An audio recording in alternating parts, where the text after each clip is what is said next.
2월 22일 월요일입니다. 누가복음 17장 11절로 19절 말씀.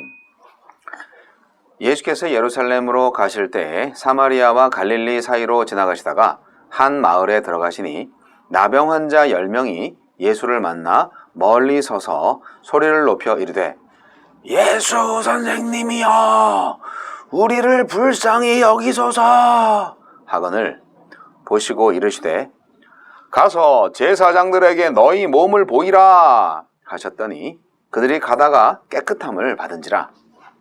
그 중에 한 사람이 자기가 나은 것을 보고 큰 소리로 하느님께 영광을 돌리며 돌아와 예수의 발 아래 엎드려 감사하니 그는 사마리아 사람이라. 예수께서 대답하여 이르시되 10사람이 다 깨끗함을 받지 아니하였느냐? 그 9은 어디 있느냐? 이 이방인 외에는 하나님께 영광을 돌리러 돌아온 자가 없느냐 하시고 그에게 이르시되 일어나 가라 네 믿음이 너를 구원하였느니라 하시더라. 감사와 구원. 10명의 나환자가 예수님의 말씀만 믿고 제사장에게 몸을 보여주기 위해 가다가 치유를 받지만 그중 사마리아인만 돌아와 감사를 표하며 구원받습니다. 예수님은 어떤 분입니까? 멀리 서서 부르짖는 소외된 사람들의 요청에 귀 기울이시는 분입니다. 유대 사회에서 나환자는 피부병을 전염시킬 뿐 아니라 부정을 확산시키는 저주받은 자로 여겨졌고 비대면 비접촉을 위해 마을 밖으로 철저히 격리되었습니다. 아픔과 외로움조차 작고 하찮게 여겨지며 그저 보이지 않기만 요구받던 그들을 예수님이 보시고 치료하십니다. 예수님의 시선을 따라 내가 찾고 보아야 할 소외되고 잊힌 이들은 누구입니까? 제사장에게 가서 피부를 보여주라 하십니다. 가장 부정한 장소인 마을 밖으로부터 가장 거룩한 제사장이 있는 마을 중심부로 그들의 사회적 위치를 회복하십니다. 피부병 환자가 제사장을 만나는 경우는 병이 완전히 나았음을 확인받는 때뿐이므로 이미 깨끗하게 회복된 사람인 것처럼 당당하게 제사장에게 다가가라고 하십니다. 이 무모함이 바로 믿음이란 것입니다. 믿음대로 피부병이 나으면 제사장은 공식적으로 그들의 격리를 해제할 것입니다. 예수님은 그들의 육체적 회복뿐 아니라 사회적 회복까지 염두에 두고 믿음으로 응답하길 바라셨습니다. 주님께서 내가 간구한 것보다 더 세심하게 응답하실 텐데 아직도 믿지 못하고 실행에 옮기기를 주저하는 일이 있습니까? 우리에게 주시는 교훈은 무엇입니까? 치유받은 10명의 나환자 중 1명만 다시 예수님께 돌아왔습니다. 큰 소리로 하느님께 영광 돌리고 예수님 발 아래 엎드려 감사했습니다. 9명의 믿음은 제사장을 만나 사회적 거리 격리에서 해방을 가져다 주는데 그쳤지만 1명의 믿음은 예수님을 만나 영원한 구원에 이르게 했습니다. 사마리아와 갈릴리 사이 지역이므로 나환자 10명 중엔 유대인도 있고 사마리아인도 있었을 것입니다. 예수님은 구원이 확정되었다고 자부하던 유대인이 아니라 심판의 불을 받을 거라고 여겨지던 사마리아인에게 구원을 선언하십니다. 영적 자부심의 유무가 아니라 감사의 유무로 구원에 이르는 참 믿음을 판명하십니다. 믿음은 감사로 완성되기 때문입니다. 하나도 당연한 것이 없고 처음부터 다 주의 은혜임을 고백하는 것이 감사이기 때문입니다. 큰 소리로 부르짖으며 기도할 줄만 알았지 큰 소리로 영광을 돌리고 감사할 줄 모르는 인생은 아닌지 돌아보시기 바랍니다. 주여, 저를 지나치지 않고 만나주신 주님 감사합니다. 은혜를 잊지 않게 하소서. 감사와 구원의 관계를 조금 눈치챌 수 있는 본문인데요. 근데 감사하지 않으면 구원이 없나? 라는 생각을 하게 돼서 좀 갸우뚱하게 됩니다. 오늘 말씀은 나병 환자 10명이 고침받는 사건인데요. 예수님이 예루살렘으로 가시는 도중에 사마리아와 갈릴리 사이로 지나가셨다고 11절에 기록되어 있죠. 아마 갈릴리 남부 지역과 사마리아 북부 지역 사이에 경계 지역을 지나간 것이리라 생각이 듭니다. 근데 이제 어떤 마을에 들어가셨는데 거기 이제 문둥병자들이 기다렸다는 듯이 자기들을 불쌍히 여겨달라고, 고쳐달라고 소리를 쳤죠. 왜냐하면 나병 환자들은 사람들로부터 거리를 유지해야 되는 의무감이 있었어요. 부정한 사람들이었기 때문에 멀리 떨어져 있어야 되거든요. 그래서 멀리 서갖고 우리를 고쳐달라고, 우리를 불쌍히 여겨달라고 그렇게 소리를 질렀던 거죠. 근데 예수님은 그래서 뭐 안수기도나 이런 거 안 하시고 너희들의 깨끗함을 제사장한테 가서 보여라, 그렇게 말씀하셨어요. 그러니까 여기에 믿음이 필요한 거죠. 근데 실제로 제사장한테 보이려고 가던 중에 나음을 입었다고 성경은 기록하고 있습니다. 엄청난 일이죠. 그러니까 이 사람들은 예수님의 권능을 믿고 갔다고 볼 수 있습니다. 네. 뭐 어쨌든 뭐 가라고 하니까 가는 거죠. 그래서 마지못해 가는 사람들은 물론 있었을 것입니다. 그런데 이 사람들이 어쨌든 다 나았어요. 엄청난 기적이죠.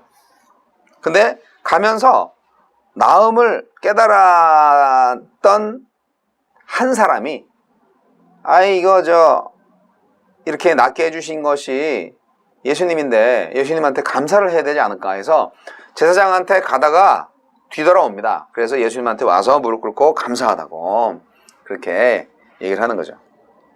그랬을 때 예수님이 그 감사를 기대하셨나? 생각할 정도로 야, 다른 9은 어디 갔냐? 그렇게 말씀을 하셔서 저는 뒤통수를 맞은 것 같은 느낌을 받습니다. 율법에 의하면 문둥병에 걸렸거나 또 문둥병에 걸렸다가 나은 사람은 반드시 제사장한테 가서 진찰을 받고 판단을 받아야 비로소 나은 사람으로 인정됩니다. 원래 누가 죽으면 의사가 사망 진단서를 끊어야 이제 그 사람이 죽은 거가 공식적으로 되는 것처럼 문둥병자가 문둥병자에서 나아졌다라는 것을 제사장이 검사하고 이제 선포를 해야만 이 사람들이 자기 공동체로, 자기 가족한테로 돌아갈 수가 있는 거죠. 예. 돌팔이 제사장이 아니기를 바라는 거죠. 네. 그런데 어떤 한 사람이 이제 감사하다는 인사를 하고 나서 제사장한테 가도 늦지 않다, 그렇게 생각을 한 거예요. 그런데 감사를 했기 때문에 구원받았나요? 왜냐면요, 예수님이 이 돌아온 그 사마리아인한테 육신의 병 고침뿐만 아니라 영혼의 병 고침까지 선언하셨죠.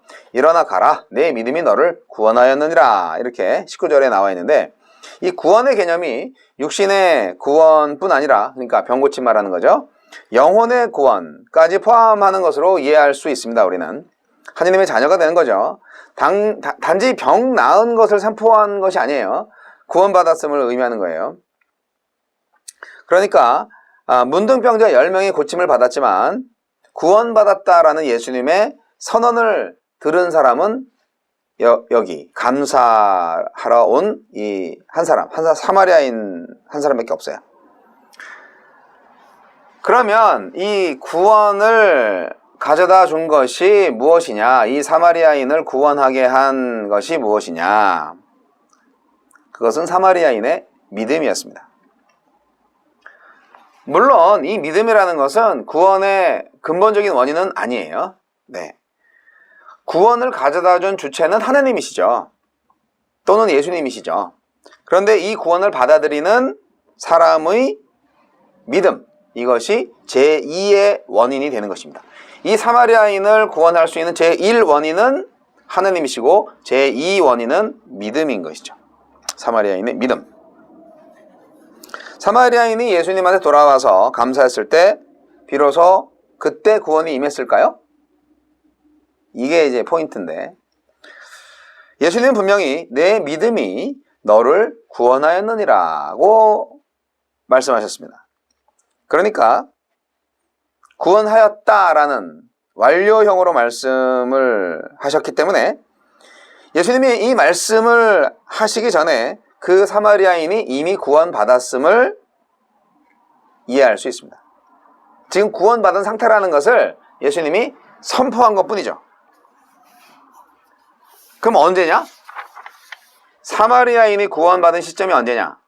그것은 그가 하나님을 믿었을 때입니다. 살아계신 하나님을 확실히 믿고 신뢰했던 때, 그때 구원을 받은 거죠. 그런 믿음이 있었기 때문에 예수님께 돌아와서 감사를 드렸던 것이고, 이런 감사의 열매를 보시고 예수님은 그가 구원받은 하나님의 자녀임을 확인해 준 것입니다. 뭐냐 하면, 감사를 통해서 구원받는다는 말은 좀 말이 안 맞아요. 감사가 없으면 구원을 못 받는다. 이것도 말이 안 돼요. 그러나 감사는 구원받은 자의 표시이기는 해요. 예. 구원받은 자는 당연히 감사가 나와요. 예. 그런 차이를 여러분 이해하시길 바랍니다.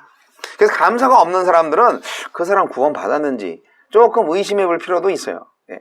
뭐 의심을 꼭 해야 되는 건 아니지만, 크리스찬들은 감사가 넘치는 삶을 삽니다. 감사가 없는 인생은 무미건조하고 예의 바르지 못하고, 그래서 괘씸하기까지 합니다. 감사가 있어야지, 감사가. 자, 사마리아인은 구원을 받았습니다. 하필이면 사마리아인이 구원을 받았어요. 그 문둥병자 중에서는 유대인도 있었을 텐데, 이 유대인들은 이방인들을 뭐라고 그러는지 아십니까? 안식일을 지키지 않고 할례를 하지 않고 돼지고기와 같이 부정한 음식을 먹는 사람들. 유대인들은 사마리아 사람들을 제의적으로 부정한 부류에 속한다고 생각을 했습니다. 그래서 10명이 다 제사장한테 가다가 길거리에서 치유를 받았지만, 그중 딱 한 명이 큰 소리로 하느님께 감사의 영광을 돌렸다. 참, 감사는 믿음의 완성입니다. 하나도 당연한 게 없어요. 우리 인생에 있어서. 처음부터 끝까지 우리 인생은 주님의 은혜입니다. 할렐루야.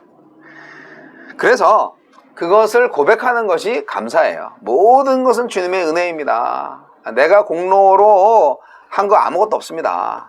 예, 그렇게 하나님께 영광 돌리는 것이 당연한 거죠. 우리는 큰 소리로 긍휼을 베풀어 달라고만 할 줄 알아요. 네.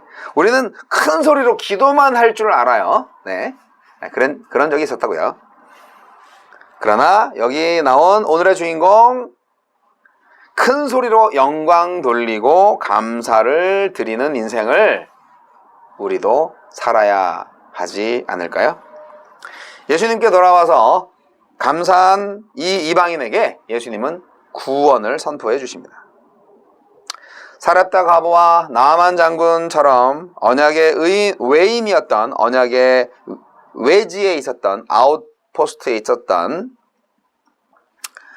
이방인들이 먼저 은혜를 받은 사건입니다. 참 당연히 구원받을 거라고 믿어 의심치 않았던 유대인들한테는 청천벽력과 같은 그런 말씀이시죠. 아니 저런 사마리아인은 어떻게 구원을 받을 수가 있어, 그렇게 생각을 했을 것입니다. 그러나 오늘날 현대판 바리새인으로 살아가는 위선적인 그리스도인의 입장에서 본다면 누가 구원을 받을 자인지 참 판단하기 어려울 겁니다. 감사는 믿음의 표현이며 사랑의 표현입니다. 생활 속에서 진정으로 하나님께 감사가 넘치는 인생을 사는 사람을 주목해 보세요. 그 사람이 바로 구원받은 자일 수 있습니다. 그 가능성이 매우 높은 것이죠. 여러분은 어떠십니까?